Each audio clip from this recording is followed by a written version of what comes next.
Good afternoon, ladies and gentlemen. Welcome to the Public Service Commission of South Carolina. We're here in docket number 2021-88E.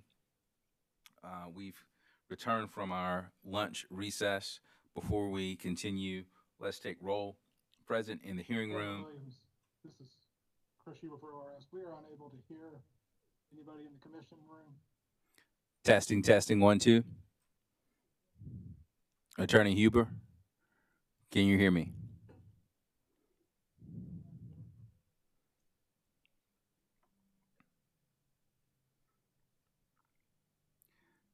Testing, testing, 1, 2. This is Kate Pixon with Sason CCO. We also can't hear anything if the commission is. Chris, can you hear me? I can hear you, Mitch. I hear you loud and clear. I hear Kate. I hear Kate as well. We also can't hear the room. I need like a little sign that says Testing 1, 2. technical difficulties. We got you now, Mr. Chairman. Can you hear me? Yes, We ma'am. sure can. Okay. All right. Okay. So we're going to take roll. Present in the hearing room, we have Commissioners Caston, Williams, Belzer, Jay Williams. Joining us virtually, we have Commissioner Irvin, Thomas, and Powers. We were on witness Cersei. We were at the commissioner questions section of his testimony. Commissioners, questions for witness Cersei. Chairman Williams, I'm sorry. This is Chris Huber for ORS. I apologize for interrupting, but I was wondering if I could revisit a matter we raised on Friday very quickly. Sure. On Friday, ORS had asked about and indicated it was willing to stipulate its two witnesses into the record, Mr. Ori and Mr. Morgan. I believe the parties were to consider that over the weekend in the commission. We were just coming out, just following up on whether a decision had been made regarding that. I would briefly mention we did file revised direct for Mr. Ori over lunch, correcting two small corrections to his testimony, just to let the parties, make sure the parties are aware of that. Okay. Did you get an opportunity to discuss this matter with the parties, Attorney Huber? I have not heard from any of the parties whether they are agreeable to the proposal made on Friday or not. Mr. Chairman, this is Chad Burgess for Dominion Energy, South Carolina, and we're not going to be able to stipulate ORS's testimony. We do have a few questions that we'd like to ask our witnesses. All right. So I don't need to hear from any of the other parties. If there is a party with questions, then we will call the witnesses.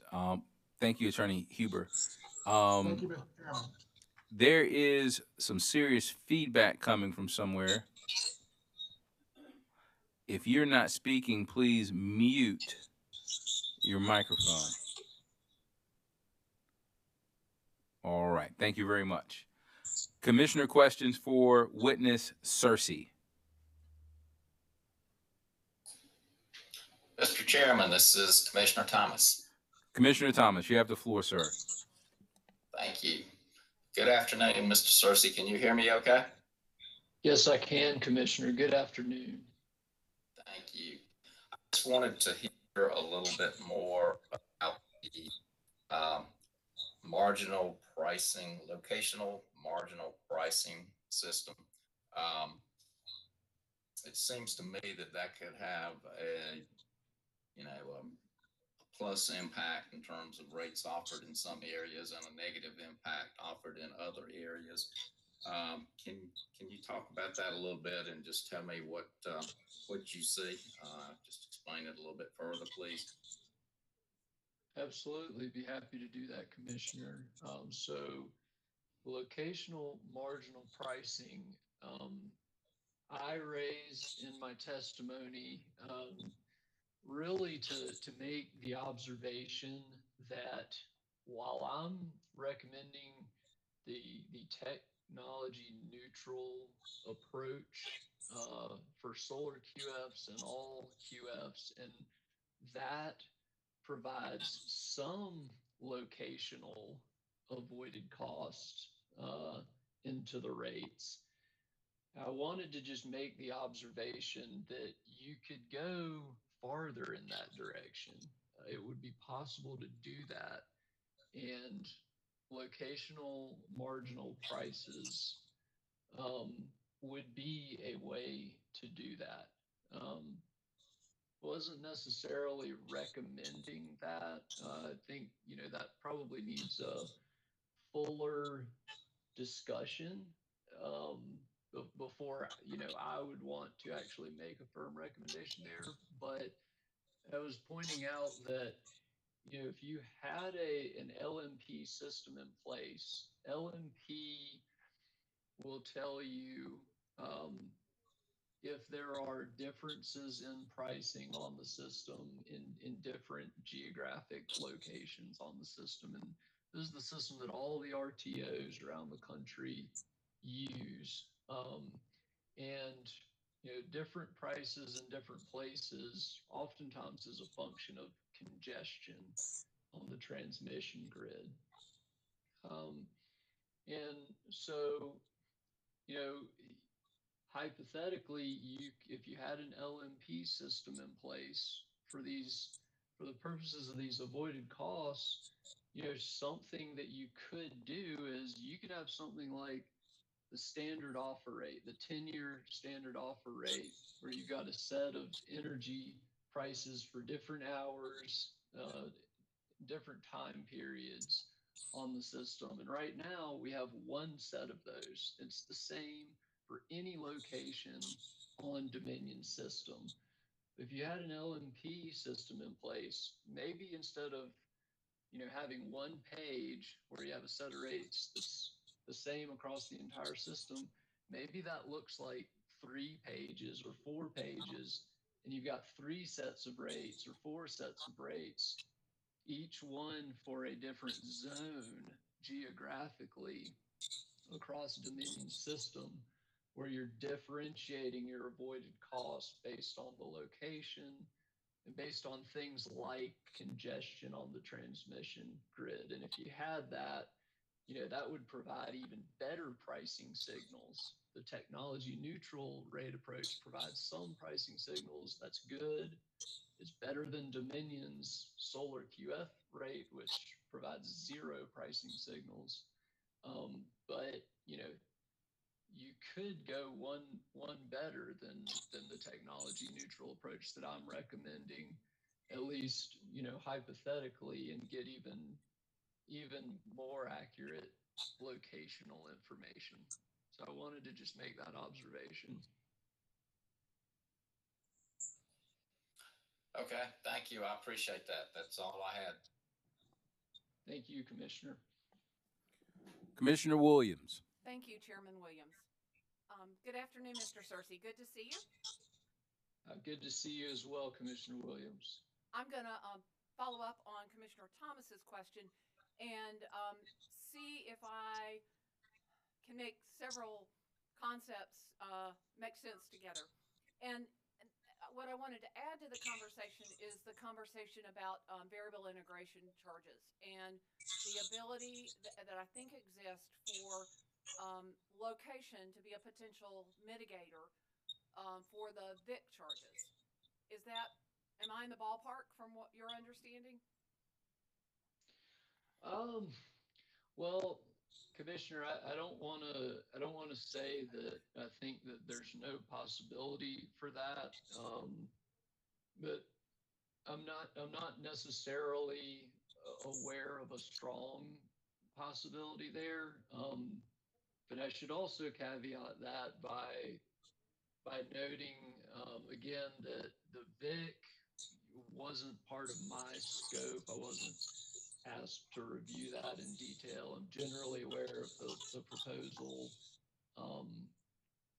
but I'm not really familiar with the details there. So it's a bit hard for me to say whether there's some locational aspect to that that locational pricing for example, might be able to, help mitigate. So I'm not sure that I could give a very definitive answer there, and I apologize for that.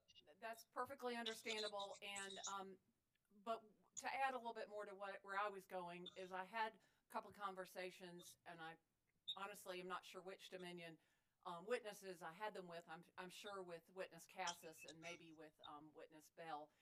But where I was going is with what you just described to Commissioner Thomas is the impact on hypothetically the impact on reducing a VIC, a similar kind of location based incentive, it just from a different direction, or is it it's just I'm kind of asking an open-ended question. Is it better philosophically to have something very clear, even though you talked about multiple pages in a location-based pricing, but would we get at the same place if we took it off the VIC? Any comments on that, on weaving all that together? Yeah, sure. So, I mean, I will say that, one thing that LMP pricing can do, and that is beneficial is if you have LMP pricing and everybody can see those prices across the system, it gives everybody a lot more information about conditions on the system, right? So like you can go to the RTOs around the country and you can look at their LMPs and you can see how those vary across the system. And in an RTO region, a renewable energy developer can go around and look and say, well, what's the highest value point on this system? Because they want to know that, because that's where they want to develop. That's where they can get paid the highest prices. And so they have a price signal and an incentive to develop their projects in the highest value locations. And so, they have that in the RTO areas. If you had LMP pricing, for example, for the Dominion system, then everybody would be able to see that same type of information. You'd know more about the transmission system. You'd know more about congestion, if it exists, where it exists, and how that's impacting prices. And perhaps some of that information could also be relevant to integration costs on the system and whether there's any difference in integration costs in different locations. Thank you. One of your recommendations was to rerun the Plexus model using the gas assumptions that you recommended. Do you have any sense as to what that impact would be? Order of magnitude, or and what would that be based on? Sure. Yeah, my sense is that it would have a significant impact on avoided costs. And that's because gas prices are a major component of avoided costs. A lot of the marginal generation, within those hours that's being avoided is gas-fired generation. And the cost of the gas itself is, most of the cost of that avoided energy. So, my proposed my proposed natural gas prices, I think on average were maybe like 10 or 15% higher than Dominion's gas price forecast. That's not necessarily going to be like a one-to-one translation into 10 or 15% higher avoided energy rates. But you might see something fairly close to that. I would expect it to have a significant impact. And as we were referring to earlier, I mean, what we're trying to do here is we're trying to identify accurate avoided costs. And those are the costs that customers were going to pay anyway. So, identifying that they would have been higher is just identifying the realistic price that customers were going to pay anyway. I would add one more thing to that, Commissioner, which is that I know that Witness Neely talked about annual versus monthly natural gas prices, and he talked about needing monthly prices. And I just wanted to point out that it's a trivial thing to take annual prices and apply a monthly shape to them. And I can certainly explain how that would work, but it's very simple arithmetic. And so I just wanted to clarify that point that you want to capture the accurate long-term natural gas price expectations as is done in my proposal, and you can develop easily a monthly gas price forecast if you need that for rerunning the Plexos model. I mean, that's trivial to do. So I just wanted to add that. Thank you. I think my last question has to do with dispatchability and solar QFs. Sure. And you talk about removing the requirement that QFs be available and dispatchable in all capacity payment hours to receive any capacity payment.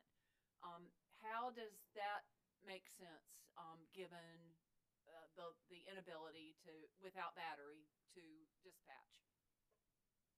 Yeah, sure. So the reason that makes sense is because that is true of utility generation as well. And the reason that it's true of utility generation is true of all generation. All generation is subject to forced outages. Every type of generator and every individual generator basically sometimes breaks. And you don't know when that's going to happen. Could happen anytime, including during the time you most need it on the system, including those hours of capacity need. And so that's true of utility generation, but utility generation gets full cost recovery, even though they are not necessarily available and dispatchable in all hours of capacity need. They could be on a forced outage during those hours. They still get their full cost recovery. And so to treat QFs on an equal footing, we need to remove that requirement from the tariff. And just keeping in mind that QFs only receive capacity payments if they actually generate in those capacity hours. So, just removing that provision from the tariff just says that they have the possibility of getting a capacity payment, but to actually get the payment, they have to generate during those hours. So if they didn't generate during those winter hours, for example, then they just wouldn't get paid for those hours. So that's the PAF? That's actually, okay. Yes, that's a distinct recommendation. It's certainly related to the PAF. and there's some similarities there, but that's about a tariff provision that was saying you got to be available and dispatchable during all those hours, or you have no chance of getting any capacity payment. When we can talk about the PAF more too, if you'd like to. I guess I would, since I was confused. Would you Okay, kind sure. of just give us an overview comparing the two? Absolutely. Sure. So the tariff provision that we were just talking about again is it was saying, and as I understand it, Dominion has recognized that this was a mistake and they've retracted it now. They've changed the language, which is good. But the tariff provision was saying you have to be available and dispatchable in every single one of the capacity payment hours to be able to get any payment. The PAF point is saying under the company's proposal, in order to get the full capacity payment, you have to generate during every single one of those hours. And so the reason that that's problematic is it's similar. Utility resources do not have to do that in order to get full cost recovery.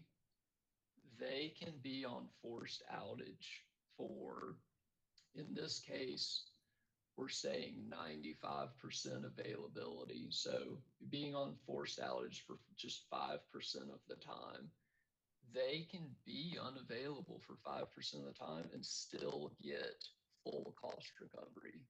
So what the PAF does is it ensures that QFs are being treated exactly the same way. It's saying QFs can be unavailable for up to 5% of the time and still get a full capacity payment if they've successfully generated during all of those hours. Remind me where the 5% came from.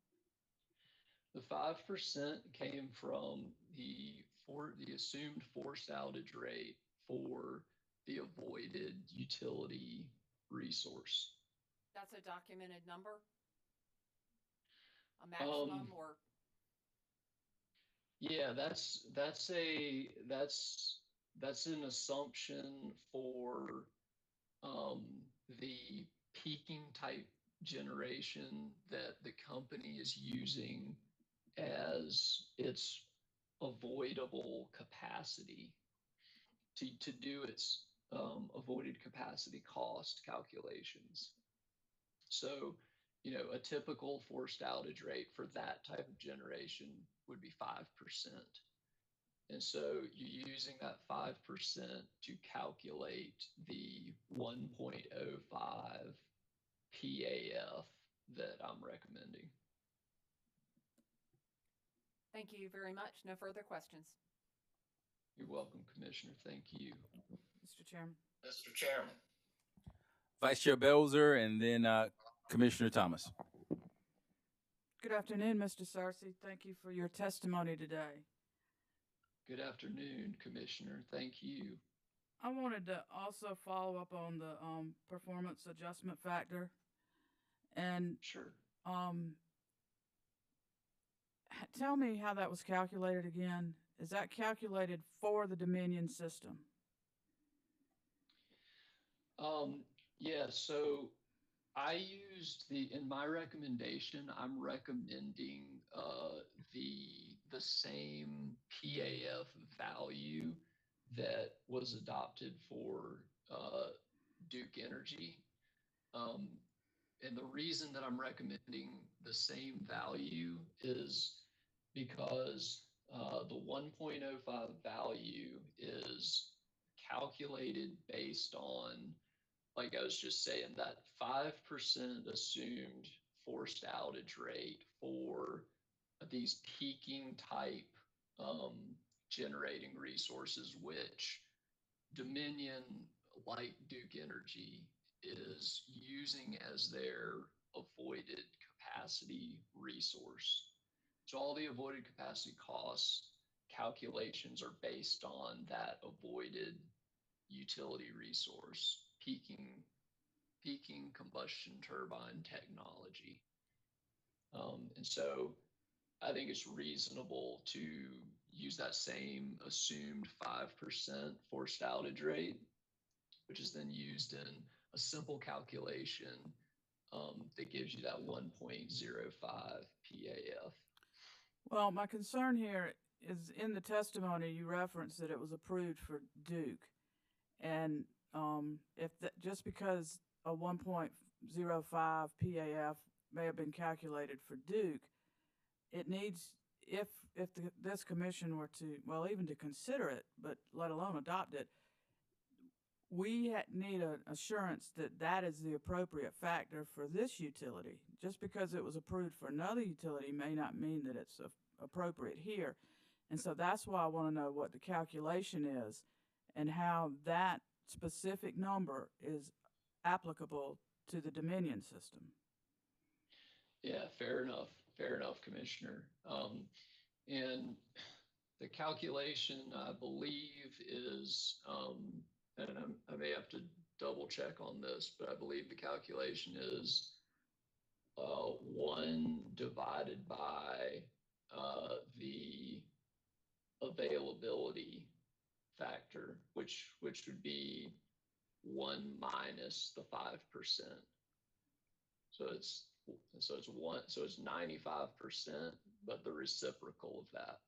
So it's a simple arithmetic to go from the 5% forced outage assumption to the 1.05 PAF. But to address your concern that this was a Duke Energy system number, is it appropriate to apply it here to Dominion as well?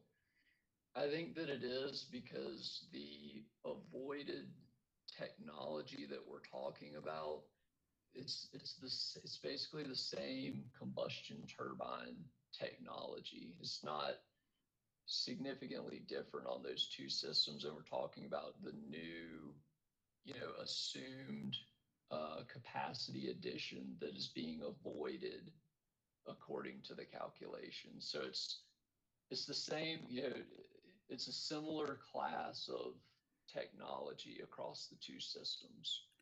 So that's why, in my opinion, it's appropriate. Sorry to interrupt. No, I interrupted you. Please finish. I was just finishing and saying it's the same technology across the two systems, and so in my opinion, it's appropriate to use that same 5% forced outage assumption for these technologies. And that 5% forced outage assumption, is that an industry number? I mean, that's not a Duke specific number. That exactly. Okay, that's an industry 5% forced outage. Exactly. Okay. With regard to the avoided energy and your recommendations of where you've identified where you think that there were improper inputs, you have not been able to run a model to come up with a rate given your inputs. Is that correct? That's correct. The model that Dominion used here is called Plexos, and it's similar. It's the same type of model that is used for integrated resource planning. So it's a very complex, sophisticated model. You have to have a license to have access and run it, and the license is very expensive. Understood. But you're familiar with how that model runs, are you not? I am. So how long does it take to change inputs and run different inputs through the model? For the natural gas prices that I'm recommending to correct and rerun, it wouldn't take long at all. Well, give me, I mean, is that a week? Is that 2 weeks? Is that 3 days? I mean, wouldn't take long. I don't know how to gauge that. Yeah, fair enough. I mean, honestly, 3 days is probably good, but you could give a week or two if you wanted to, be conservative about it.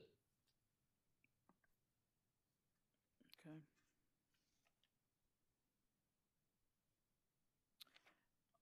With regard, 1 minute, I looked at something else. With regard to the avoided cost capacity,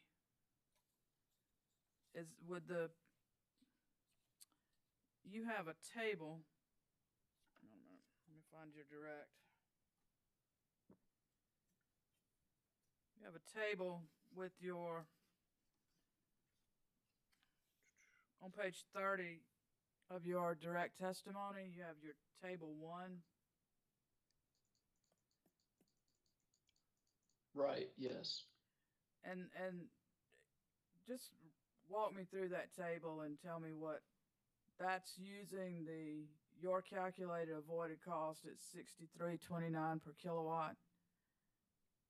And yes, updating that's using the technology neutral capacity. Yes, that's correct, Commissioner. So that's doing a couple of important things. One thing, as you mentioned, is it's using that corrected $63.29 per kilowatt year avoided capacity cost. The other thing that I'm doing here that's represented in the table is I am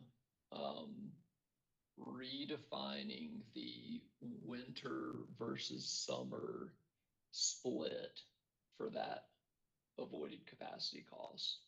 So once you get that 63.29 number, you got to decide how much of that is applicable to the winter season and how much of it is applicable to the summer season. Dominion's proposal says in the technology neutral capacity rate, 100% of it should go to the winter season.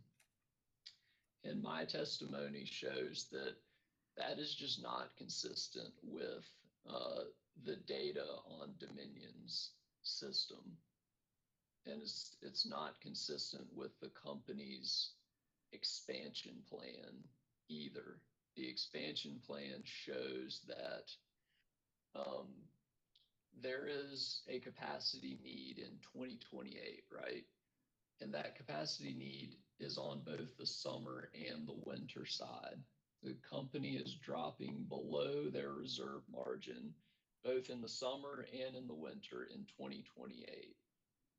And so that shows there is a capacity need in both the summer and the winter, not just in the winter. And I also present and reference data in my testimony there on the load patterns on Dominion's system. So for example, Dominion's system has peaked more often in the summer than in the winter in recent years. And also, if you look beyond just the top peak hour and you look at the top 1%, which is, I mean, those hours are really what matters for reliability purposes. It's not just the 1 hour. It's reliability is 8760. It's every hour of the year. And so all the hours where the load is high matter for capacity purposes and reliability purposes. When you look at those 1% hours, a lot of them occur in the summer afternoons. Yeah, a lot of them occur in the winter mornings too. That's true. I haven't disputed that. What I'm saying though is that also a lot of high load hours occur in the summer afternoons. And so in order to accurately reflect that in the avoided cost rates and make sure that you're not overcompensating during the winter hours and undercompensating during the summer hours, I used that data to appropriately allocate between winter and summer. And so under my approach, the split is, I believe, 52% winter, 48% summer.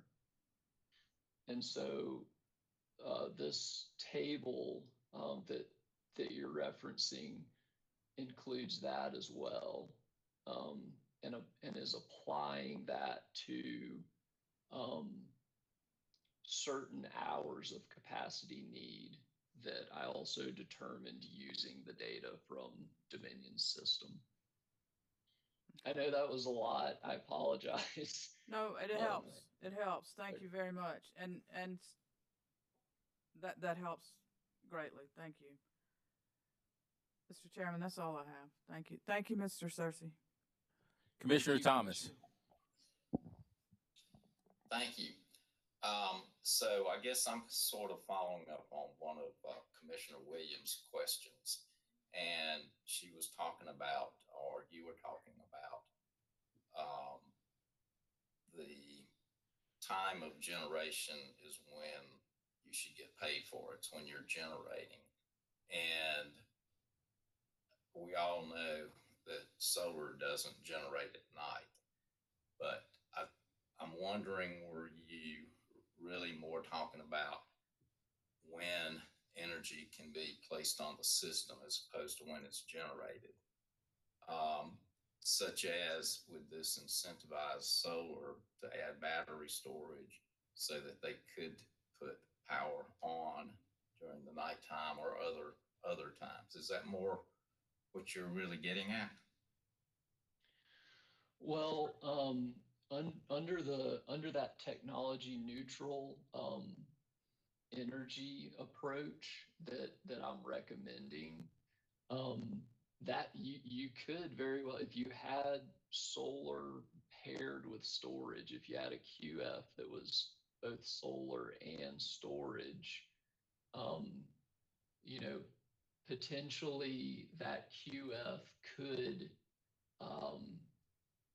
charge the storage and place energy onto the system, during the nighttime hours.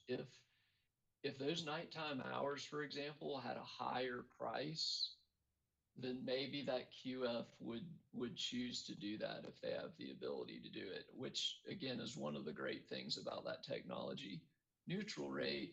It provides those price signals so that QFs are generating in the most valuable times to the system. Does that answer your question, Commissioner? Or did I miss what you were getting at? No, I think you pretty well covered it. That takes care of me. Thank you. Okay, thank you, Commissioner.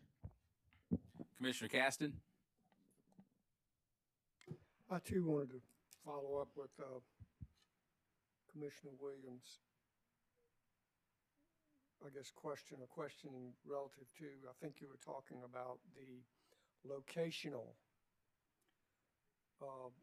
the potential for locational pricing differentials. Is that what I understood? Yes. I'm assuming, well, let me not assume anything. Would that be considering, I think you said maybe transmission or distribution limitations, or would that consider where the greatest demand is, that those areas, while probably higher land cost, would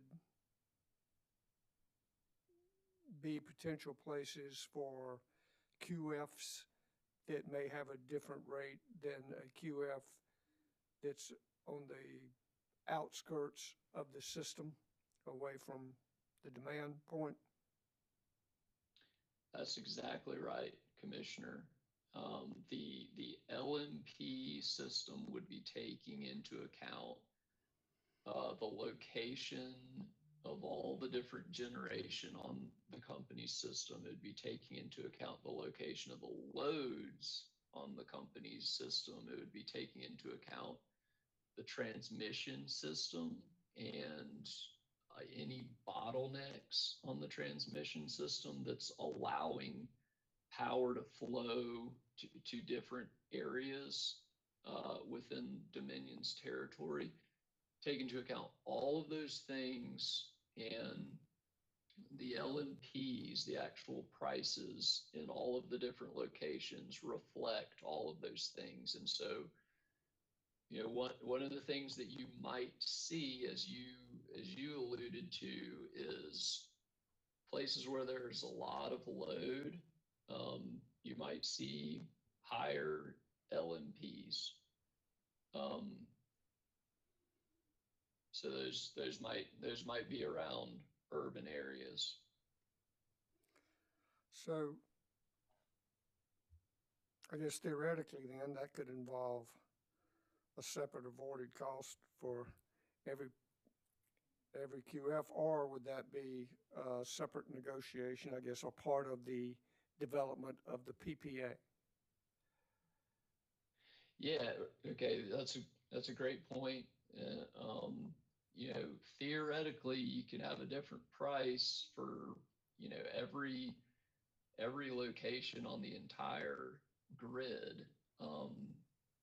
But I don't think that you would have to use that approach in creating an avoided cost tariff. Just like with these time of production rates, in this technology neutral approach, I mean, you could have a different price for every single hour, right?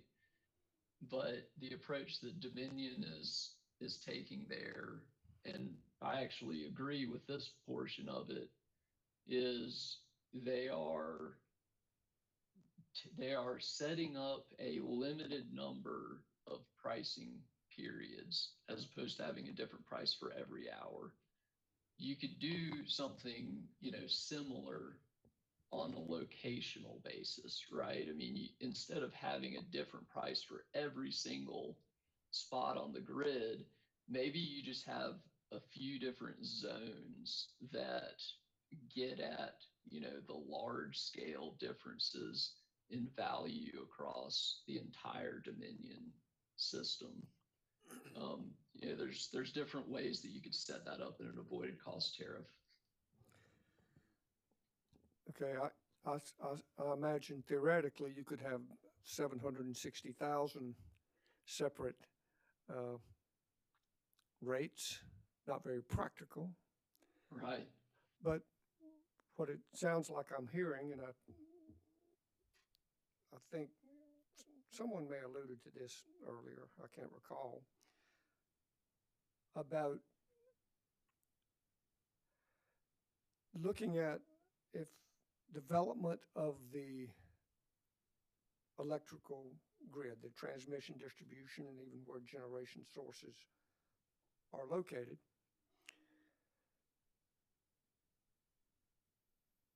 would require, well, one, it would be great planning if you could do that. And I think one of the arguments was that, okay, you have these QFs that can pretty much buy property wherever they can buy it, wherever they want to buy it, and say, okay, I'm going to sell power to you.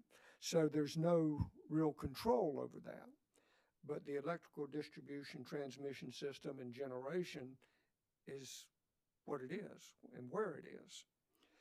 So to do what you're suggesting, which makes good sense to me, would require extensive planning, extensive agreement, and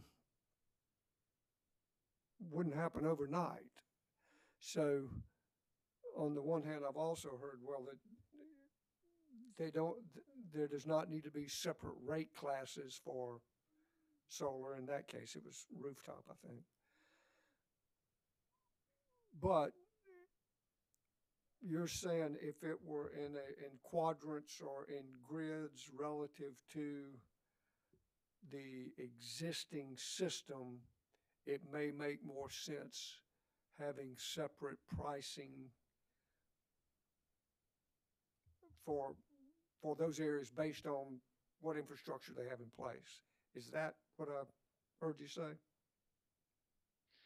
Yeah, I think that's an accurate characterization. I mean, um, so let me point something out, which is when a QF goes to develop a project, one of the first things that they have to do is they have to go through the interconnection process. Interconnection process is there's standards that were approved by this commission. Literally, you cannot plug into the grid until you go through that process that models your system, models how you're going to inject power onto the grid, and makes sure that there aren't going to be any adverse reliability impacts of your project. And if there are going to be adverse impacts, then in order to plug into the grid and actually build your facility, the developer has to pay for upgrades to the transmission system. And so, you know, sometimes a QF will go through that process, they'll get the study results back, and it'll say, oh, look, you've got to pay $30 million to upgrade the system if you want to plug your project in. And the developer sees that and they say, well, if I pay 30 million, this thing is not going to be profitable. I can't do it. And the project, you know, may get withdrawn at that point, and then it just doesn't get built. Or if it's something that the developer, you know, can take on and still be profitable, then they would do that, and those upgrades would get built so that the system can handle the energy in that location. And you know, the project will just absorb those costs itself. So now to bring this back to your point here, that's something that QFs, I don't want to say that they have to like just completely guess about what that's going to look like, but to an extent, I mean, they have to make educated guesses on that because there isn't any uh, visible information on the state of the transmission grid that would tell them, you know, where is the best place for me to build this thing in terms of grid infrastructure. And so if you had an LMP system, you know, some of the data that comes out of that is something that developers can potentially use to have better information from the get-go before they ever submit one of those interconnection applications to think about, well, where is it probably going to be better for me to build one of these? Understand. One other thing, if hypothetically, if this QF has done the study, found out it's going to cost me X amount to upgrade this portion of the transmission that I need to make my project work, and they do that, how would it be handled if a new QF decided to locate right beside them? Could they piggyback off of the upgrades? As things work currently, I believe that is the case. I'm also generally aware that the interconnection process in the Carolinas generally has been, there have certainly been talks about moving it to a cluster type approach, instead of the serial approach that has historically been used in the Carolinas. In the serial approach, what you just described is true. If the next QF comes along that, you know, maybe they just piggyback on somebody else's upgrades, but with the cluster approach, it tends to spread things out among, you know, different QFs that are in the application process at the same time. It seems like then what I'm hearing and what makes sense, for example, if I was a utility, I would be inclined to build things where they made sense for my system, either for demand, infrastructure, or whatever. Make my plans accordingly for the future and everything else. So it sounds like there is still wisdom to being more methodical in the planning process, regardless of whether we have an interconnection agreement, because, okay, you can have an agreement, find out, well, we got to do this upgrade, we're going to do it. But that's probably still not the place that me as a utility would have probably put it, because that's probably not where I would have put it. I wouldn't have needed to put that cost in it. So there's that to think about too. It's not very simple. Yeah, no, I agree with all of that. That's a fair point. And, you know, maybe an LMP system can provide more information to developers. But, you know, there's still going to be the task of planning the system. And that really, that kind of gets back to integrated resource planning.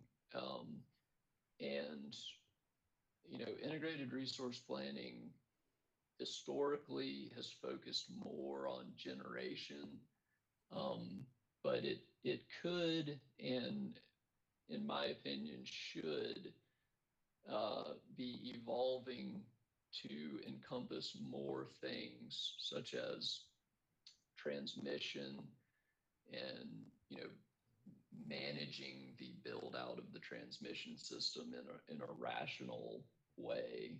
And it can even encompass distribution considerations too. So I think I'm in agreement with what you're suggesting there. And thank you, Mr. Searcy. Thank you, Commissioner. Any other questions for Witness Searcy? Witness Searcy, I have a couple of questions for you. Are you aware of any incentive the company has, in this case, Dominion Energy South Carolina, to underestimate of what it costs? Well, you know, Dominion is a for-profit company. They want to make money for their shareholders, and they need to make money for their shareholders. And the way that regulated for-profit utilities do that traditionally is by expanding their rate base. And that means building and owning their own assets, including generation and other assets, transmission, distribution. So, you know, every QF that comes on the system that is an independent power producer owned facility that is selling power to Dominion is chipping away at that generation market and is chipping away at the rate base that Dominion might otherwise be able to capture, you know, especially with its monopoly status. And that would undermine their profit-making ability. So, you know, QFs are a competitor for Dominion, South Carolina. They are power producers that are taking away some of Dominion's market share and ultimately their profitability.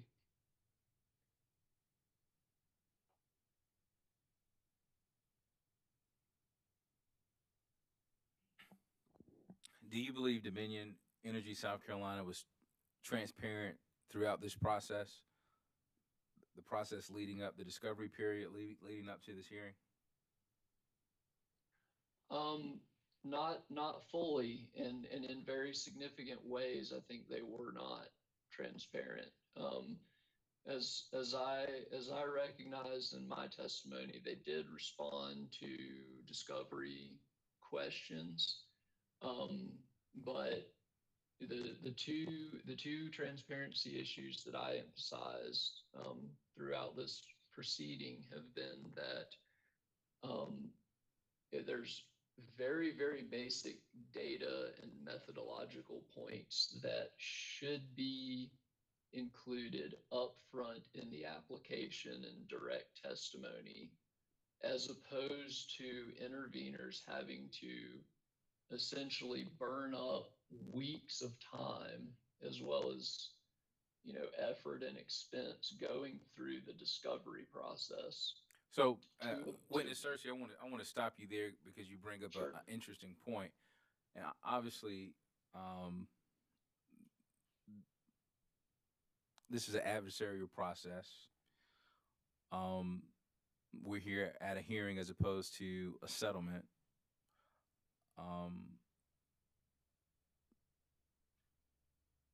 I'm trying to rationalize how willing any party should be in aiding and assisting their competitor. If we use the argument or the logic that a QF is a utilities competitor, and I'm not saying that's the case, that's the example you used. If that logic is true, why would a competitor aid another competitor in a competitive market? I think that's a fair point, Mr. Chairman. Oh no, it's a real question. I wasn't trying to make a point. Oh, I'm sorry. So, would you mind saying the question again? I'm sorry, I might not have understood what it was. Yes, sir, no problem.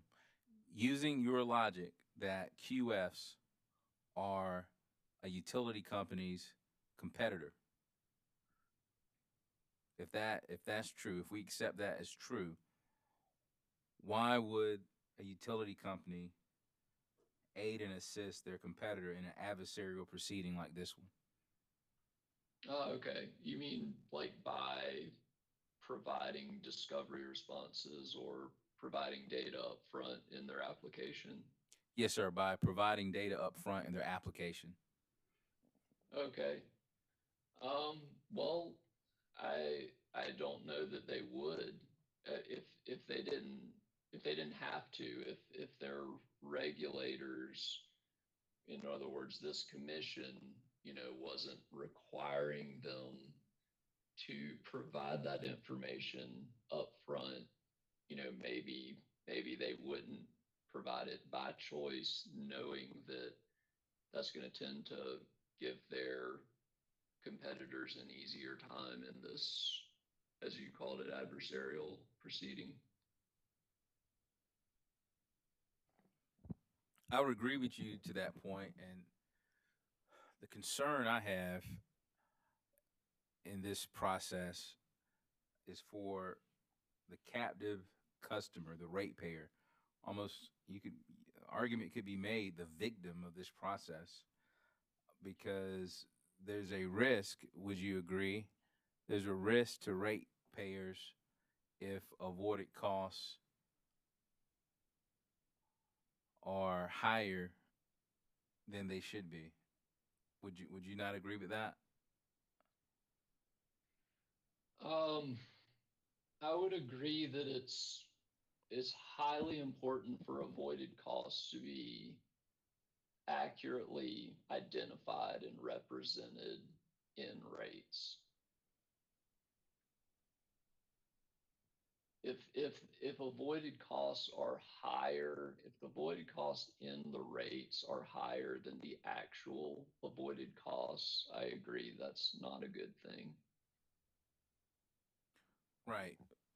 Because the ratepayer would bear the burden of paying those higher costs, right?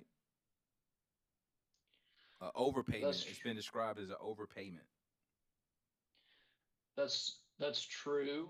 And as it relates to that overpayment risk, I do think it's very important to keep the full picture of risks that are on ratepayers. So the overpayment risk, as folks have called it, is all about, well, what if, for example, fuel costs are lower than we're expecting them to be here? And I acknowledge that's a possibility. Well, there's another side of this, though. What if they're higher than we expect them to be? In which case, the avoided costs we set are actually lower than the reality. And in that case, ratepayers are getting a deal. They're paying less than they would have.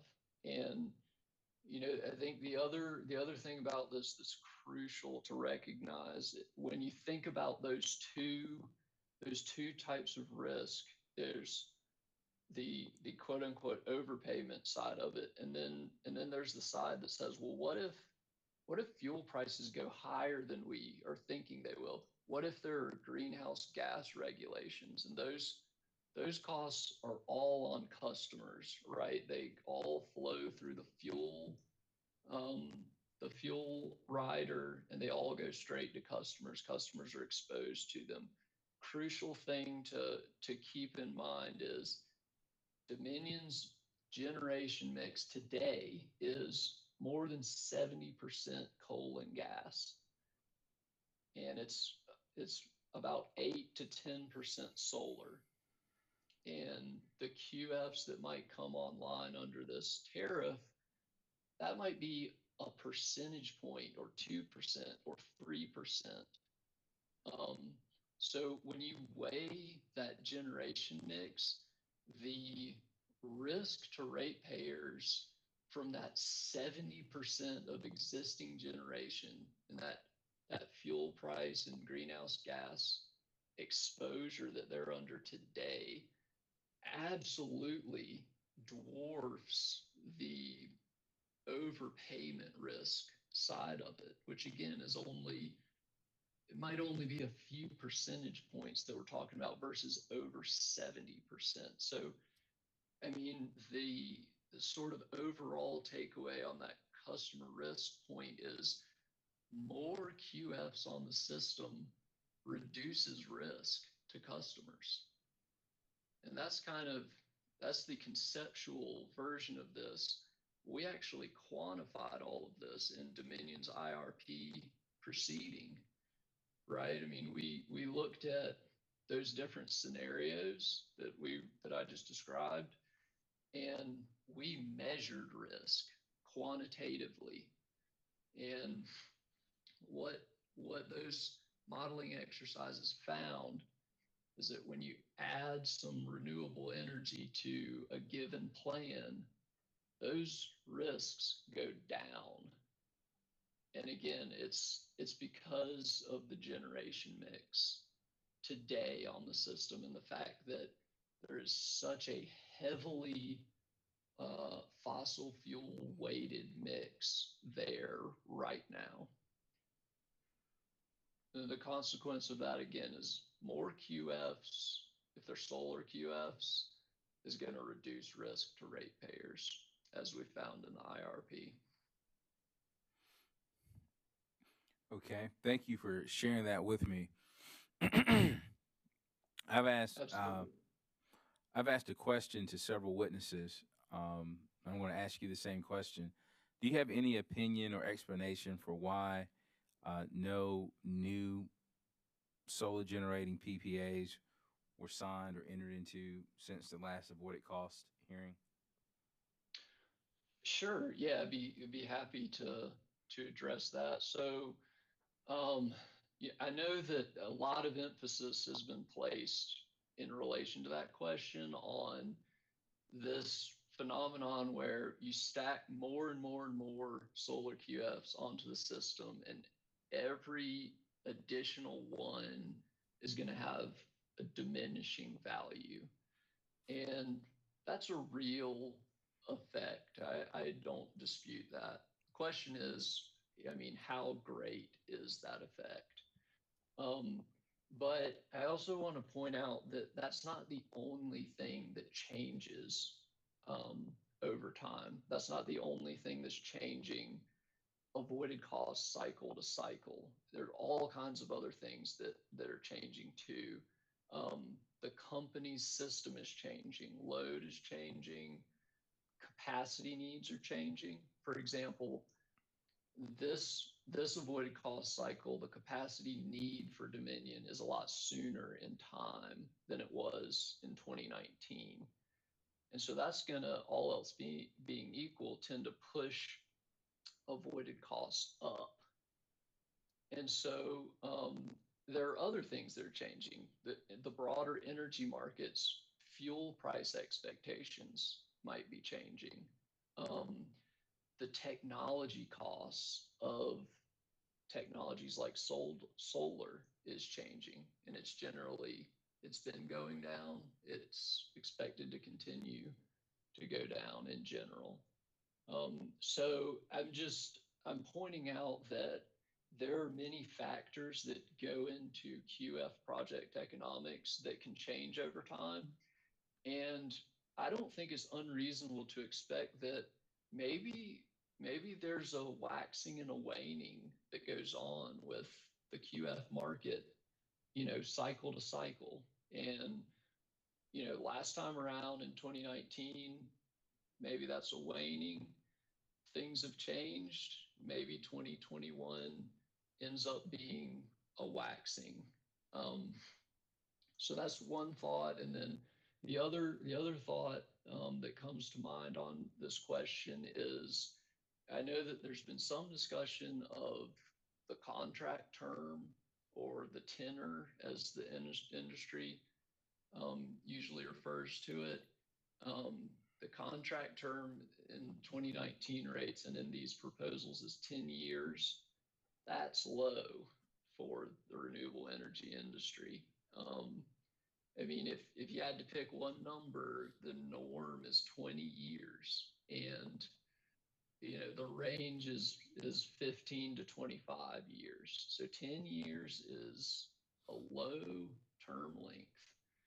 And the consequence of that term length is it makes it harder to raise capital and be able to build a project. And all else being equal, with a lower term length, you're gonna have higher dollar per megawatt hour compensation in order for capital providers to be comfortable and project economics to work. So, I mean, that plays a role.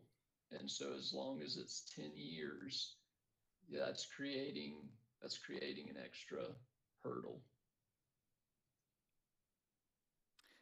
Yeah, I've heard that before. I tend to agree with that. The question then becomes, would QFs then, if they were allowed a longer contract term, they would be willing to accept a lower than avoided cost rate, correct? Um, I don't know if I would want to speak for the development community on that. I will say that, all else being equal, if there's a longer term available, it's is going to take a lower avoided cost to, make their project economics work. All right. Those are all the questions I have for you, sir. Are there any more questions from commissioners for this witness? Is there any redirect? Yes, Mr. Chairman, this is Kate Mixon. We do have some redirect for Mr. Searcy. Please proceed. Thank you. Mr. Searcy, do you recall Mr. Burgess's questions asking you about the confidentiality agreement that you signed and that was sent over from CCBA? Yes, I do. Do you recall that around the time that SACE and CCL first reached out to you about potentially testifying in this proceeding, that we noted that, SACE and CCL noted that they were considering jointly retaining witnesses with CCBA in this proceeding? Yes, I do recall that. Yeah. And is it your recollection that SACE, CCL, and CCBA ultimately decided not to do so? Yes. And so were you retained only by SACE and CCL? Yes. Were you ever retained by CCBA? Not for this proceeding. And were you ever paid by CCBA for your testimony in this proceeding? No, it wasn't. And did CCBA direct any of the testimony that you submitted in this proceeding? No, they did not. Okay, thank you. Do you also recall Mr. Burgess's questions about when you began your review as part of this proceeding? Yes. And do you recall that Mr. Burgess noted that Dominion filed its application in April of 2021? Yes. Did you review that April application? I believe by the time I started my review, there was a revised application that had been filed, and that's what I started with because it was a revised version. Okay, thank you, Mr. Searcy. And so I'm going to share my screen very briefly. Just 1 second.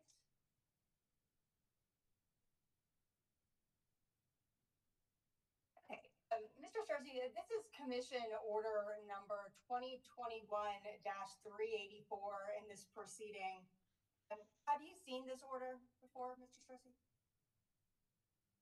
I should say this is the order granting a motion from by DCA to review the sufficiency of Dominion's application.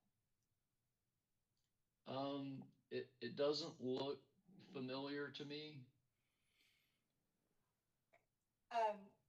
Thank you, Mr. Searcy. I guess I should ask, is it your understanding that the commission required that the company file a revised application because its April application was incomplete?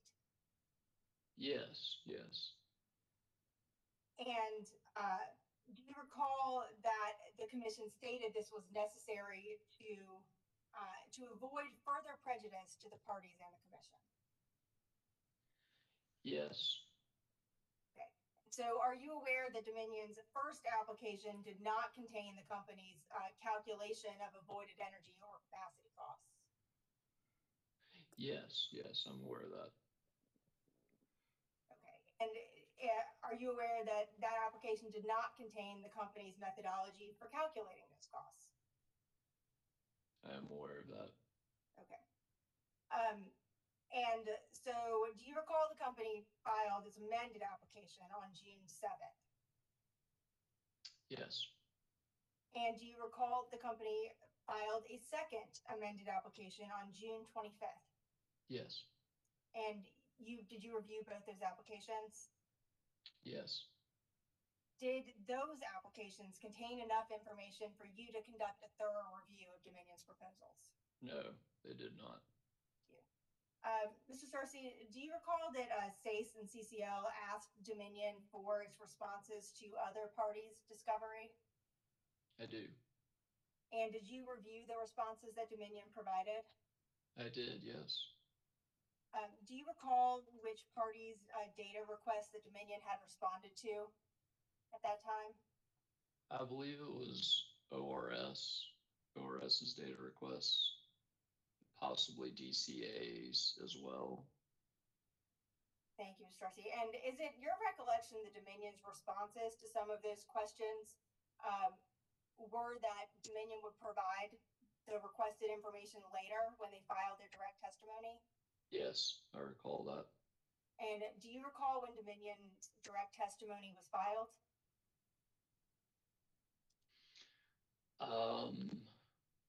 Roughly. Does June 29th sound correct? Subject to check. That sounds correct, yes. Thank you, Mr. Darcy. I also want to address Mr. Burgess's questions on the performance adjustment factor that you recommend. He claimed that the PAF was an arbitrary value to inflate the utility's avoided costs. Did the commission find that a PAF of 1.05 was reasonable for Duke in the 2019 avoided cost proceedings? Yes, they did. And is it your testimony, and I believe you noted this to Commissioner Belser, that there is no reason that 5% outage rate on which that's based would be any different for Dominion? That's correct, yes. And do you believe that a PAF would more accurately quantify the avoided capacity costs in this proceeding? Yes, as accounting for utility unavailability and making QFs on equal footing with utilities. Thank you, Mr. Searcy. And so I was going to bring up that portion of the Energy Freedom Act. Actually, I will go ahead and do that. And so do you believe that a PAF of 1.05 would better treat small power producers on equal footing with electrical utility and resources?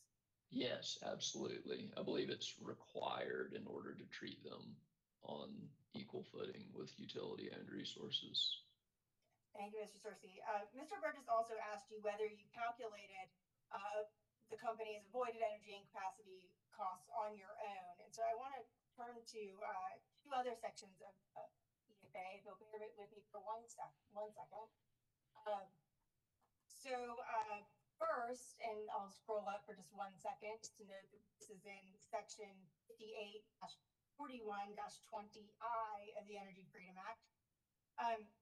In this highlighted section about the independent consultant the commission is authorized to retain in these proceedings, does this say that the consultant's report shall include their conclusions or opinions about the utilities calculation of avoided costs?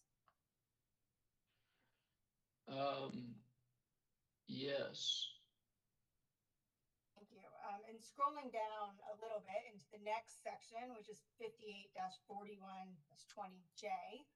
I know you aren't an attorney, Mr. Searcy, but does this say that consultants or parties reviewing the utilities application must calculate their own avoided costs for the utility? No. Okay. Mr. Searcy, are you familiar with the 2019 Dominion avoided cost proceeding? Yes, I am. Okay. And did you or have you reviewed the report by the independent consultant Power Advisory in that proceeding? Yes, I have. Yeah. So are you aware that the independent consultant did not conduct their own calculation of Dominion's avoided costs in that proceeding? Yes, I recall that. And are you aware that the Power Advisory report, again, they were the independent consultant, stated that this was in part because transparency issues with Dominion's application prevented them from recommending specific changes to the company's avoided cost estimates? Yes, I recall that. Thank you, Mr. Searcy. I'll stop sharing my screen here. 1 second. Okay. And now, so turning back to this proceeding, did you attempt to review and verify the company's proposals? Yes, I did.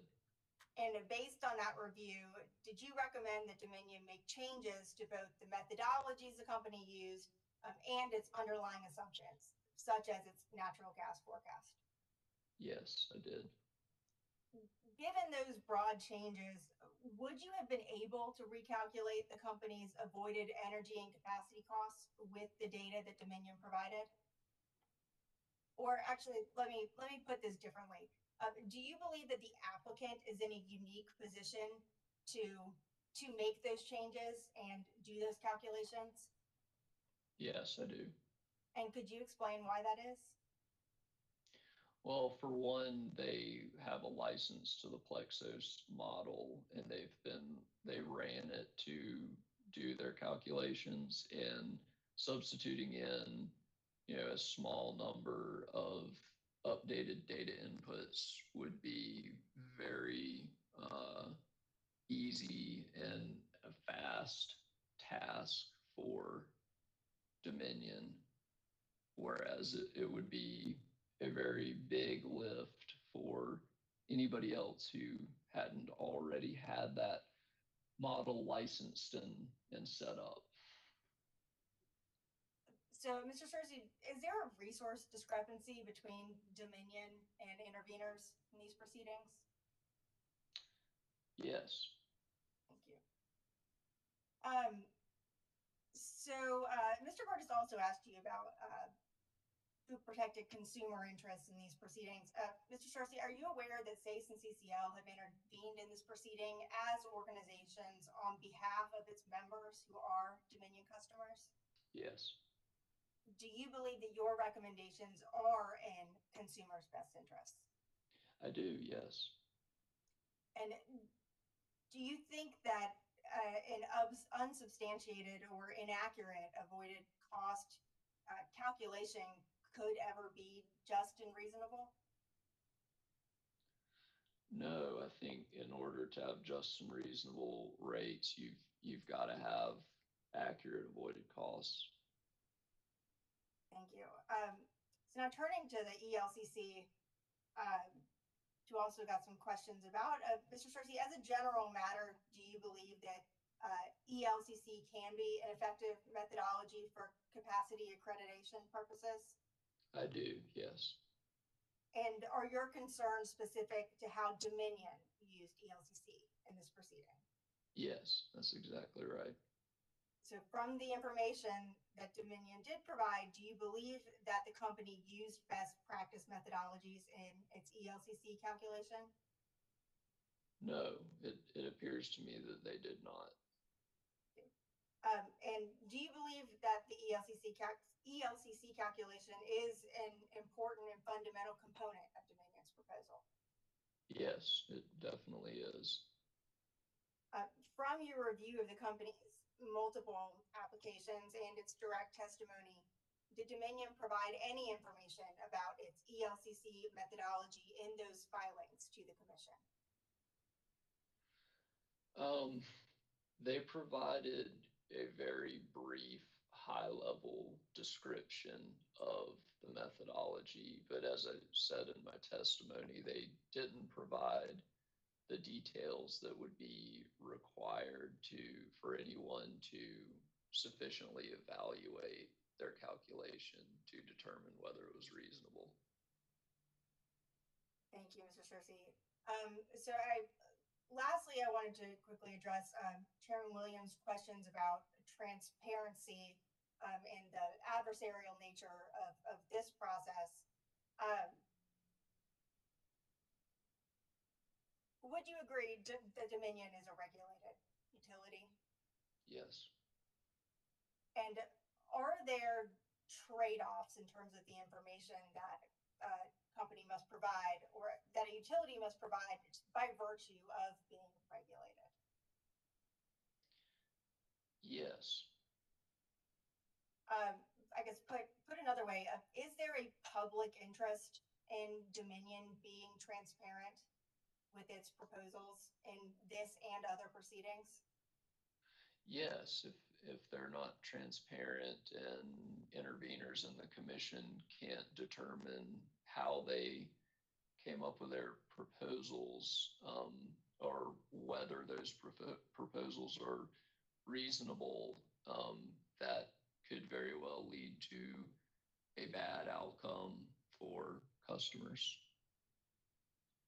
And does Act 62 also require that a utility be transparent in their avoided cost application?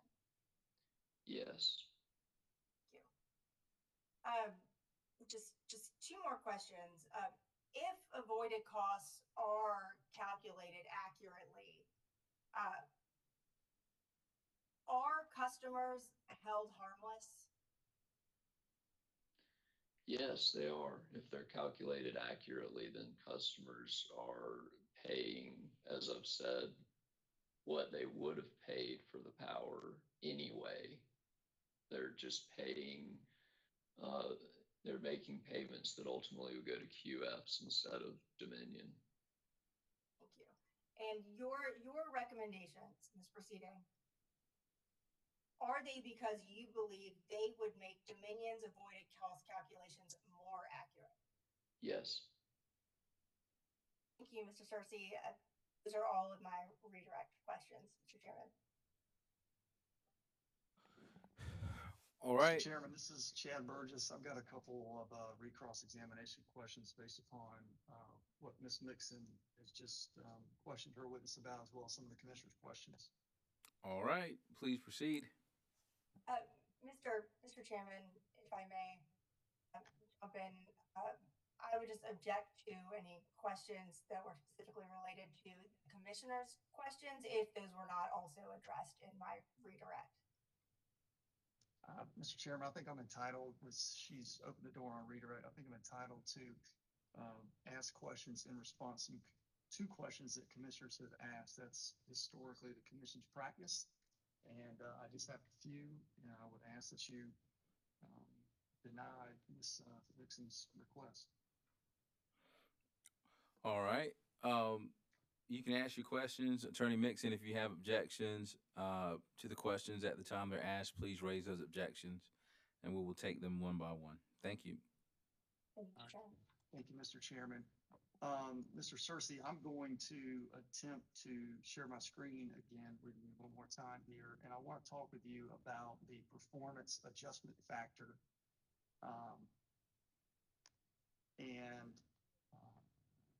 Can you see this? Okay, Mr. Searcy, this is chapter 1541-20 again. And I'm going to read section B for you because I think it's important for the commission to understand this. In implementing this chapter, the commission shall treat small power producers on a fair and equal footing with electrical utility-owned resources by ensuring that rates for the purchase of energy and capacity fully and accurately reflect the electrical utilities avoided cost. And isn't it true, Mr. Searcy, that there is no cost that the utility is avoiding with the application of a performance adjustment factor? Well, if the utilities resources were 100% available, then the utility would have, then you'd have lower avoided costs there, but they're not 100% available. They're less than that. And so the PAF, again, is just balancing those avoided cost levels between the QF and the way that the utility resource is treated. And you would agree with me, would you not, Mr. Searcy, that a QF is not 100% available? Well, no generator is 100% available. Okay, I'll take that as a yes. Mr. Searcy, with respect to utility generators, you do understand that utility generators obtain a certificate of public convenience and environmental compatibility, correct? Yes. So this commission has deemed the generators on DES system as providing a public need, correct? Yes. And a QF, Mr. Searcy, does not obtain a certificate of public convenience and necessity from this commission, do they, Mr. Searcy? If they're less than 75 megawatts, they wouldn't. That's correct. And are you aware of any QFs on Dominion Energy System that are in excess of 75 megawatts, Mr. Searcy? I'm not aware of any. I wouldn't say that I have definitive knowledge that there aren't any, but I'm not aware of any. Mr. Searcy, you've portrayed to this commission that you've done a pretty thorough analysis and you don't know whether or not there are any QFs on the system greater than 75 megawatts. Well, part of my analysis wasn't to review, what the QFs are that are and what their characteristics are like that are currently on Dominion system. And you understand, Ms. Searcy, do you not, that most QFs, in fact, all QFs who are on the Dominion Energy System have cited their facilities below 75 megawatts in order to evade the commission's jurisdiction? You understand that, don't you?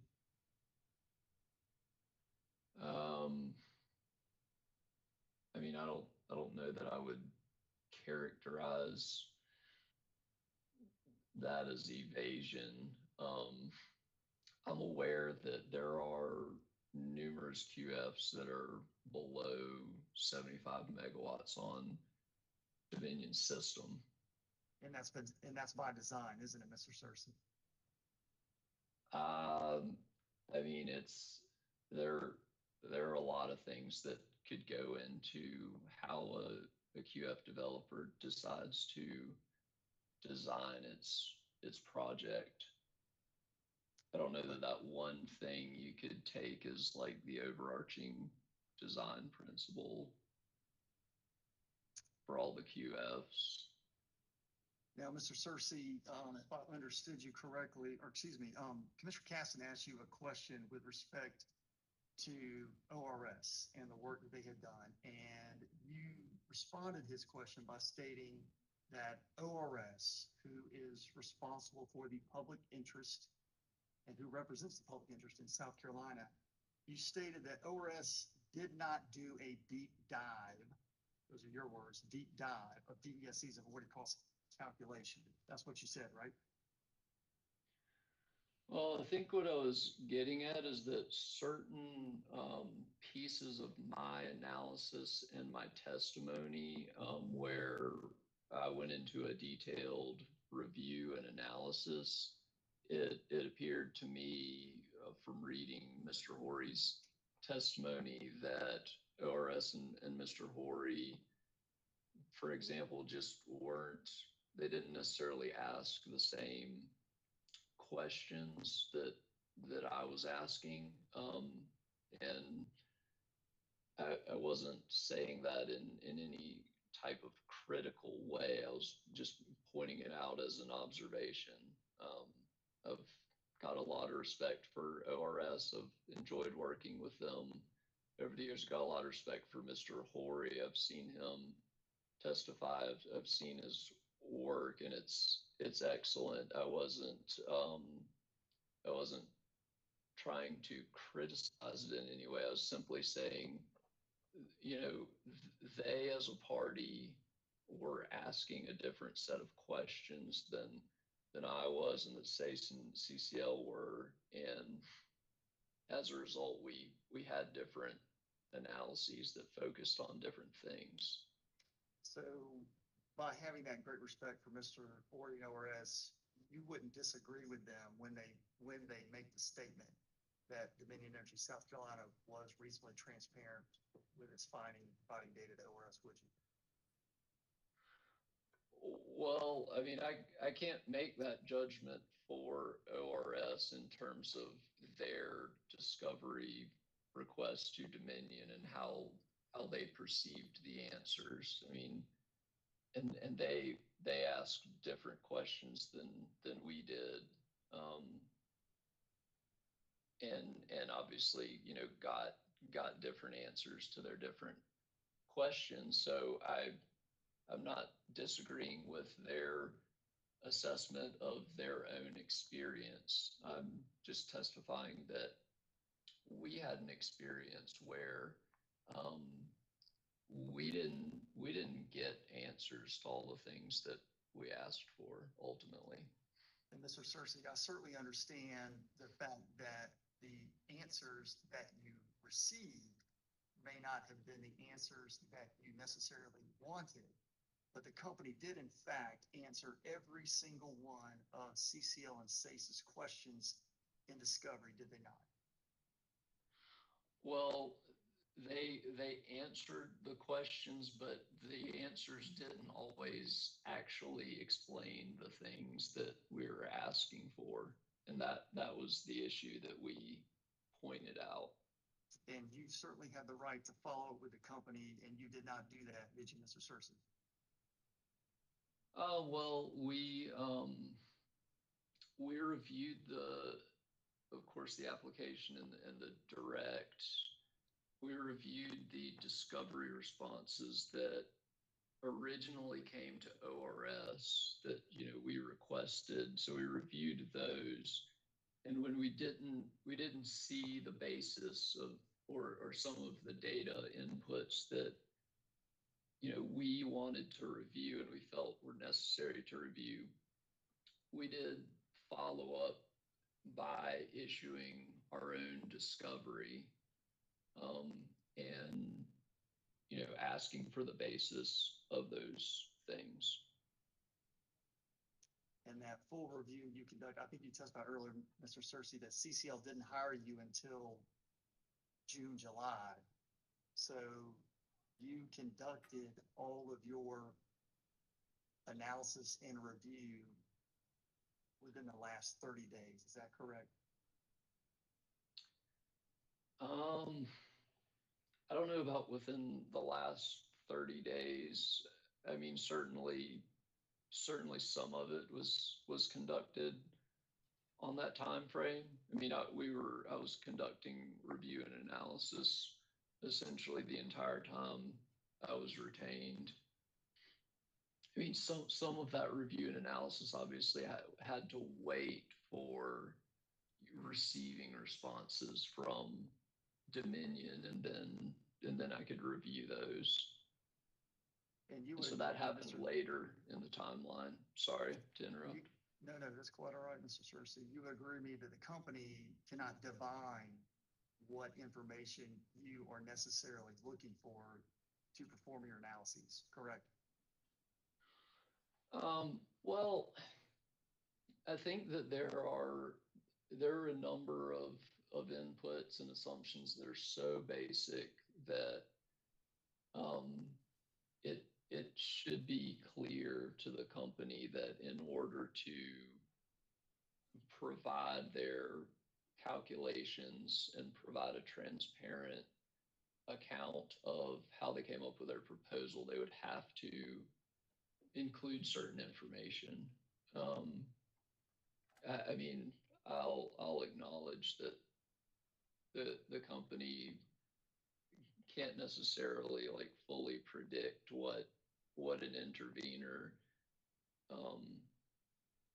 some of the details that an intervener might be interested in, but with something like natural gas prices, for example, I mean, it's just so fundamental to the calculations. It's hard to imagine that Dominion wouldn't think that that's an important input that folks need to review in order to assess the application. But Mr. Cersey, you're not telling this commission that Dominion Energy South Carolina did not give you those inputs, are you? That's one of my examples that I'm saying that's something that's so fundamental, it should just be part of the application. You're correct. I'm not saying that, even after we specifically asked for that in discovery, the company refused to give us that. I mean, when we asked for that in discovery, you did give it to us. That's right. We gave you that information, Mr. Cersey, and the company gave you a lot more information, isn't that right?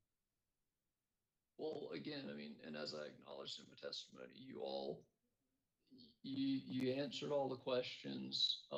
At the end of the day, a lot of those answers were they successfully and sufficiently gave us what we did ask for, but that's not universally true. And those are the areas that I specifically pointed out that were problematic. There were key areas where even after discovery, um, some things were not clear, and in my opinion, that's inappropriate. And notwithstanding your inability and your criticism of the company, ORS found that the company was reasonably transparent, and ORS was in fact able to verify and perform its own calculations using the company's data with respect to avoided cost rates, correct? Mr. Chairman, I would object. This has been asked and answered. Mr. Burgess already asked Mr. Searcy about ORS's conclusion earlier on, and he has already answered that question. Sustained. Thank you, Mr. Chairman. Thank you, Mr. Searcy. I appreciate you answering my questions. Mr. Chairman, that's all I have. All right, Mr. Searcy, you may step down from the witness stand. And Thank you, Mr. Chairman. yes, sir, and you are excused. We're in recess until 3:15. Mr. Chairman?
Good afternoon, ladies and gentlemen. Welcome back to the Public Service Commission of South Carolina.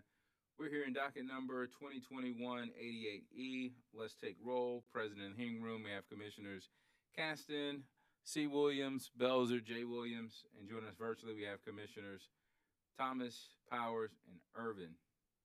I see that we have finished with all of the South Carolina Coastal Conservation League and Southern Alliance for Clean Energy's witnesses. Is that correct, Attorney Mixon and Clancy? Yes, Mr. Chairman, that concludes our direct case. Okay, and so the only witnesses that we have left, are from Carolina's Clean Energy Business Association and the Office of Regulatory Staff. Is that correct?